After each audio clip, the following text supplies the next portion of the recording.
My name is Travis Linz, and this is my conversion kit for Michael Herkis. It is January 7th, and I will get this mailed out tomorrow.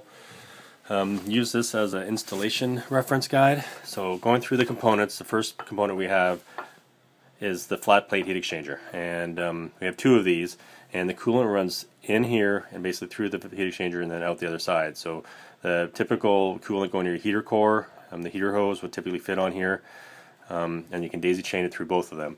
And then the vegetable oil comes from the pump that you provide into this outlet here, and then it runs through the heat exchanger, through the flat plates, non-contact, and then out of the heat exchanger from this port, or vice versa. It doesn't really matter which direction it flows. And then from here, you run into the inlet of my strainer filter combination. Now this is a very effective filter, the strainer. The stainless steel, you can just clean it and it lasts forever. Having this makes your filters last very long. And you just screw off the valve or the plastic cover to access the filters. You can get a special wrench for it, but I find you can just don't over tighten it. You can always get it off by hand. And then you have these drain ports where you can drain any accumulated water off the bottom. And you can also use these for purging when if you flip it upside down. Anyway, you come out of the strainer filter combination, and then we go into the pump. The pump has a direction arrow on it, and basically you will just go through the pump, out of here, into there, and out of here and into the second flat plate heat exchanger. And then same thing, you run through here, in and out, and the coolant in and out as well. That actually is proven more effective if you have counterflow. So if you have the coolant running in this direction, you want the oil running in the opposite direction, but very minor difference, doesn't really matter very much. So you'll come out of the second flat plate heat exchanger, out of this port, and you'll go into the middle port of the three-way valve, which switches the fuels.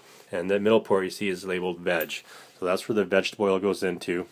And then on this three-way port, this one here labeled di for diesel.